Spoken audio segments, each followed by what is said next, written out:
Bonjour, Anne-Laure Schmidt. J'ai un peu marre des médiums, énergéticiennes, guérisseuses, dragonnières aussi, chamanes, je sais pas. Qu'est-ce que vous voulez? Thérapeute peut-être? Écoutez, je passe au-dessus, il y a pas de maintenant, je suis Anne-Laure Schmidt, c'est ce que je suis, c'est mon nom. Bon, aujourd'hui je voulais vous parler du sacrifice. Et puis pour celui-là, j'ai regardé dans le dictionnaire, on fait les choses bien. Alors, c'est le sacrifice, on me sort. Offrande qu'on fait à une divinité, en premier lieu. Après, renoncement volontaire à quelque chose ou quelqu'un. Effort volontairement produit. Peine volontairement acceptée. Sacrifice pour ses enfants. Privatisation.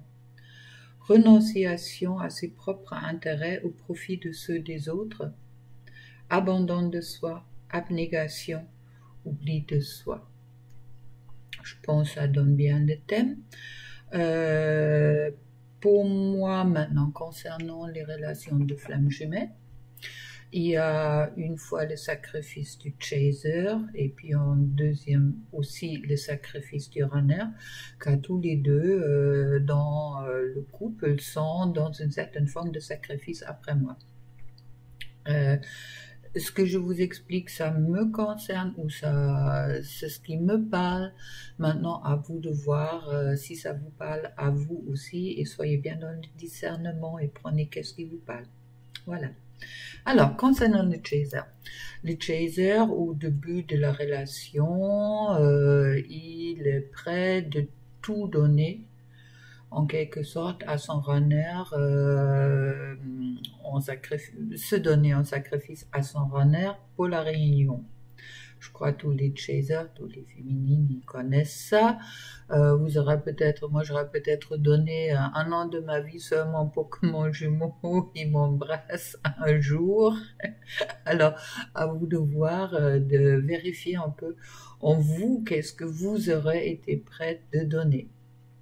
Maintenant, le runner, au moment qu'il fuit la relation, il met en sacrifice la relation. Ça veut dire il se donne en sacrifice lui et également son chaser en quelque sorte, car le chaser ne peut pas concrétiser dans la 3D la réunion tout seul. D'accord? Ça veut dire pour moi, il y a tous les deux qui sont dans le sacrifice. Déjà pour vous donner un peu la base.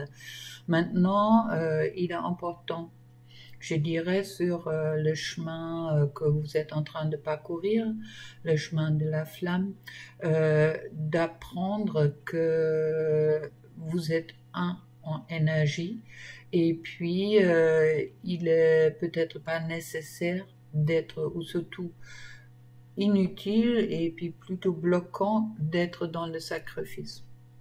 Dans le sens que pour le chaser, au moment qu'il est dans le sacrifice de soi envers son runner, il n'est pas lui-même, il ou elle n'est pas lui-même. Et puis, dans la relation, dans les liens qu'il les deux, il est important pour qu'on apprend à être. Pas de faire, mais d'être. Au moment qu'on donne le sacrifice, on fait quelque chose. Ça veut dire on fait des efforts. Ça ne veut pas dire de ne pas travailler ce soir, mais ça veut justement dire peut-être de accepter qui on est véritablement. Et puis, au moment que vous êtes flamme jumelle, je pense pour moi, c'est la première leçon à prendre sur le chemin de la flamme, c'est justement d'être. Maintenant, revenons au sacrifice. Au moment que le chaser, il est dans le sacrifice, ça veut dire dans l'abandon de soi pour son autre, ou qui fait des choses pour son autre qui ne sont pas alignées pour lui, à ce moment-là, il est dans son abnégation. En attendant, le runner et le chaser, ils sont une âme, ça veut dire ils s'aiment. Le runner va voir la lumière du chaser et le chaser voit la lumière du runner. Ça veut dire également que au moment que le chaser rentre dans le sacrifice pour son runner, Ça veut dire également qu'il porte un masque, car il n'est pas lui-même. Et puis, il diminue sa propre valeur en lui, dans un sens car il n'est pas dans son alignement à ce moment-là. Ça veut dire je fais quelque chose pour avoir quelque chose, qui n'est pas juste dans une relation de flamme jumelle, dans le sens que vous êtes. Tout simplement, vous êtes déjà un dans la 5D.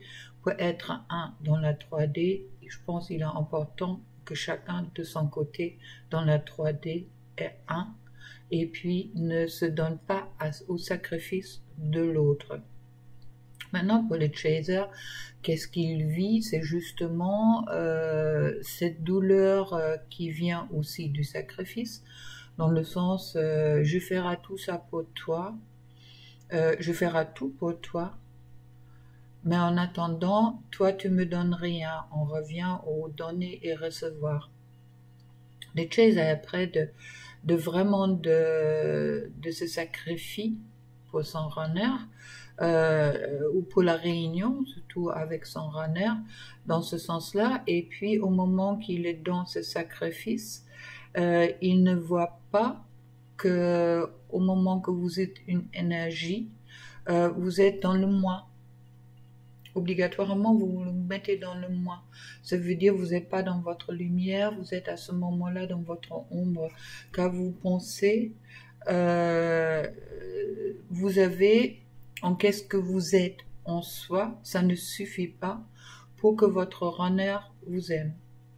En attendant, votre runner vous aime depuis toujours, et vous aimez votre runner depuis toujours. Mais cet amour sacrificiel est quelque chose une fois très douloureux pour le chaser, dans le sens que il s'abandonne, donne, et puis il n'a pas de, je dirais, son sacrifice ne porte pas l'effet qu'il souhaite avoir. Qu'au moment que le chaser il se sacrifie, il souhaite avoir quelque chose en retour de son runner. Ça veut dire qu'il est sorti de l'amour inconditionnel et puis il rentre dans un amour conditionnel. Le sacrifice est vraiment l'exemple pur et dur d'un amour conditionnel. D'accord? Alors, au moment que il y a cet sacrifice du chaser sur ses réactions peut-être, où je fais des choses que personnellement ne me convient pas, mais je le fais pour entrer en réunion avec l'autre. Ça peut passer par le Chanel, ça peut passer par exemple, j'ai pas mal de chasers pour retrouver après un moment de séparation, par exemple, ils font tout pour attirer leur runner à eux. Dans le sens, par exemple, une embauche pour faire quelque chose, quand le chaser, il est très doué pour se dire, ah oui, c'est là que je pourrais éventuellement, qu'est-ce que je pourrais faire pour attirer mon runner à moi, comment lui faire comprendre que je suis pas fâchée avec lui, comment re-rentrer en contact avec lui. Ça veut dire, automatiquement, bon, on peut, si l'entreprise embaucher son runner, on peut également prendre contact avec lui pour lui demander quelque chose, pour rendre service. En attendant, à ce moment-là, les chasers, ils ne se rendent pas bien compte que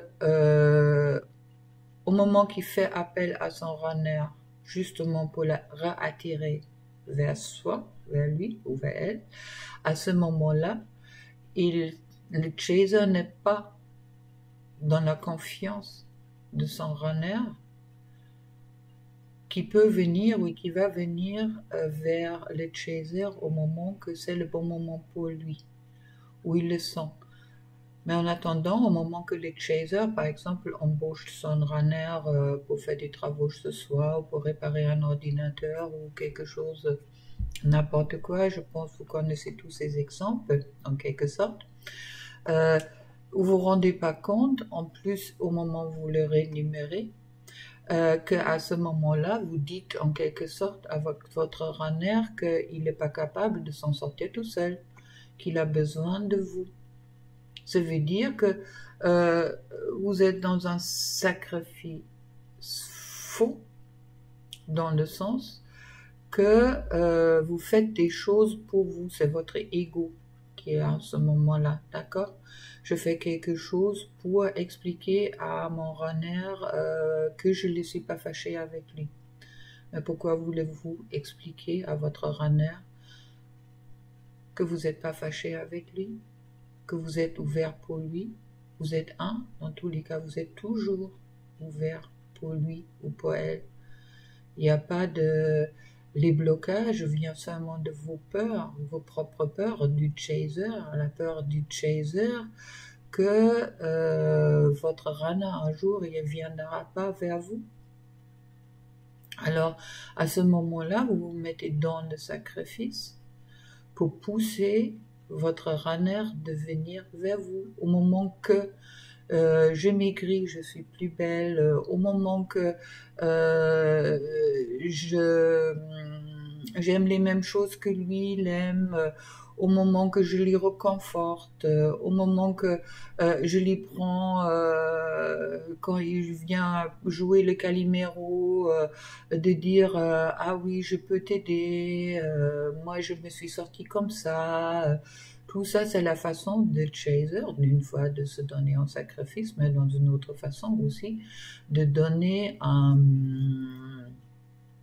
je dirais oui, de créer une pression sur son runner pour qu'il vienne chez lui, et puis il est à ce moment-là absolument pas dans sa confiance de lui ou de elle, et dans la confiance de son runner.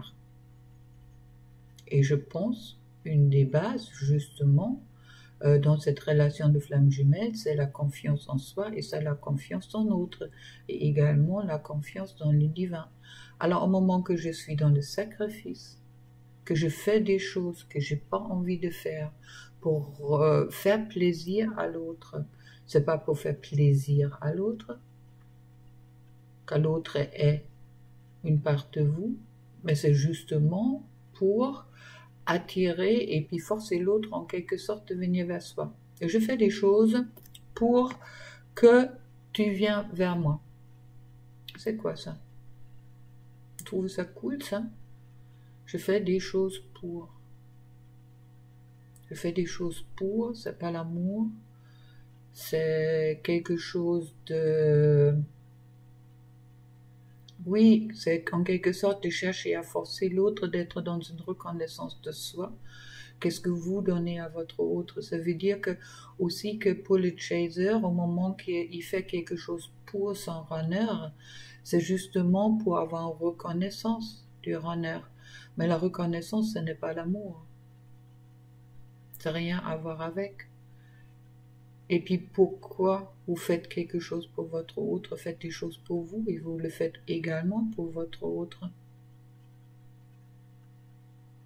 Pour ça, c'est important que le chaser, il sort du sacrifice de lui-même envers son runner, car c'est pas dans ce sens-là que la réunion peut se faire.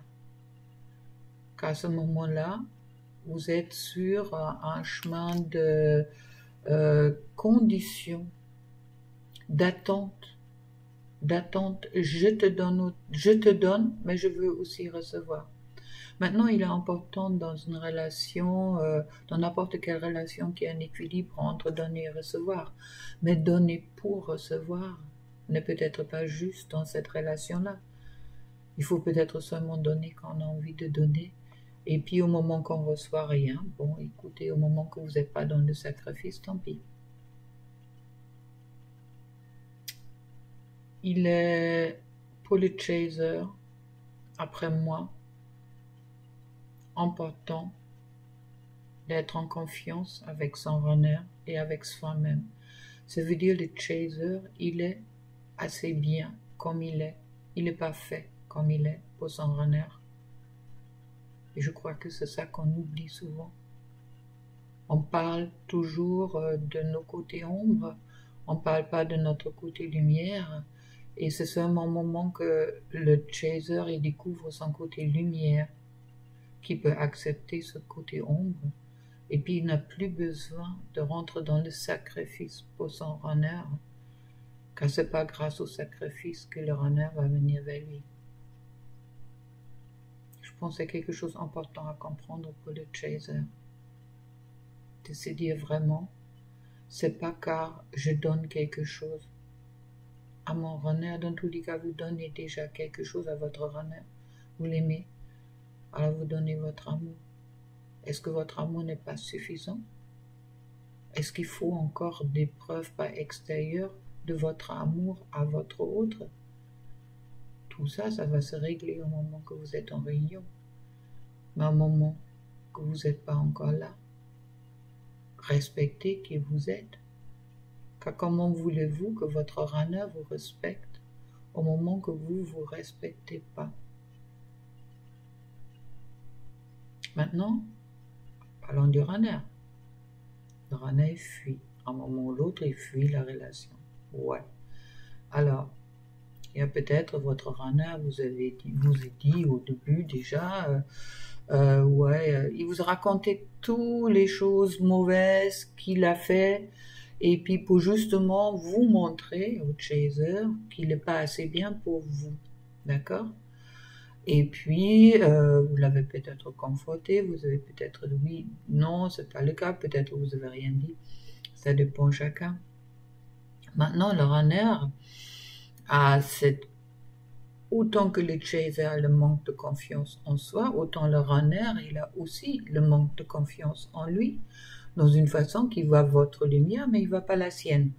Vous voyez sa lumière, mais vous ne voyez pas la vôtre.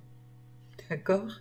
Alors, les flammes, ils se regardent, chacun voit la lumière de l'un et de l'autre, mais bon, il y a toujours quelque chose qui dit, bon, je suis pas assez bien pour toi, dans les deux sens, et puis ça se concrétise, je dirais, dans des façons très différentes, car vous êtes complémentaires, vous n'êtes pas égal dans ce sens-là, vous êtes égal en valeur, mais vous êtes complémentaires en réaction, je dirais. Maintenant, alors le runner, déjà, il a montré tous les côtés négatifs qu'il pouvait avoir ou qu'il pouvait penser, tous ces côtés qui pensent ombre à son chaser, et puis là, il se barre. Complètement. Bon, ça le calme plat. Le chaser, ça lui permet de travailler sur lui ou sur elle pour justement mettre les choses en règle. Mais le runner, on parle de douleur du chaser, mais en attendant le runner au moment qu'il fuit, il est également dans le sacrifice.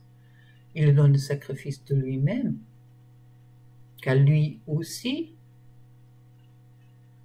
il trouve sa complétude seulement au moment qu'il est en réunion et en fusion, surtout dans la fusion avec son chaser. Ça veut dire que même il a dans une certaine forme de déni, il sait quand même son bonheur dépend aussi de son chaser. Ça veut dire qu'au moment qu'il fuit la relation, en disant je suis pas assez bien pour lui ou pour elle, ou assez bon pour lui et pour elle, ou je suis pas, le partenaire pas fait pour lui et pour elle, donne en sacrifice lui-même, mais donne également en sacrifice son chaser. Quand il n'y a pas de relation possible, au moment qu'il y a la fuite du runner. Dans tous les cas, pas dans la 3D. La relation est toujours là, dans la 5D. Alors, le runner va passer par des moments qui sont où il est conscient de sa douleur, au moment qu'il commence à s'éveiller, au moment qu'il commence à sortir du déni, et puis il va se sentir coupable d'avoir sacrifié en quelque sorte aussi son chaser, car il se rend compte à ce moment-là qu'il a fait mal à son chaser. Ma chère Anna, n'oublie pas, tu te fais autant mal à toi-même. Alors il est peut-être important à ce moment-là que le runner il sort aussi de cette culpabilité qui lui pousse aussi de rentrer dans un sacrifice en disant « je suis pas assez bien pour elle ou pour lui, qu'à tout ce que je lui ai fait, elle pourrait jamais me pardonner. » À ce moment-là, ça peut être le moment pour le runner d'apprendre de se faire confiance et de faire confiance aussi à son chaser. Pour ça, le sacrifice est quelque chose qui est contradictoire pour moi, pour la confiance l'un de l'autre. Au moment qu'on a confiance l'un envers l'autre, on n'a pas besoin de se sacrifier. On sait que l'autre va comprendre. Je ne sais même pas s'il y a des pardons à demander. Ça dépend de chacun. Si c'est important, si c'est vraiment important. Mais sachez que tous les deux, dans cette relation-là, vous étiez dans les sacrifices. Quand vous êtes sacrifiés, chacun, quand vous n'avez pas pu voir votre lumière, la lumière qui est en vous. Quand vous croyez que vous ne méritez pas le bonheur qui vous est promis, que vous avez ressenti au moment que vous êtes rencontrés. Vous avez senti que le bonheur, qu'est-ce que c'est le bonheur? Vous avez ressenti à ce moment-là qu'est-ce qui est amour? Un moment que vous êtes encore dans le sacrifice. Vous n'avez pas compris que vous êtes cet amour déjà. Et puis, que vous n'avez pas besoin de vous sacrifier, que vous fussiez sacrifier. Ouais, merci Ganesh. Que vous êtes tout simplement cet amour. Et cet amour vous lie pour toujours, depuis toujours, pour toujours. D'accord? Alors, je pense qu'il est important que autant le runner que le chaser travaille sur le sacrifice de soi.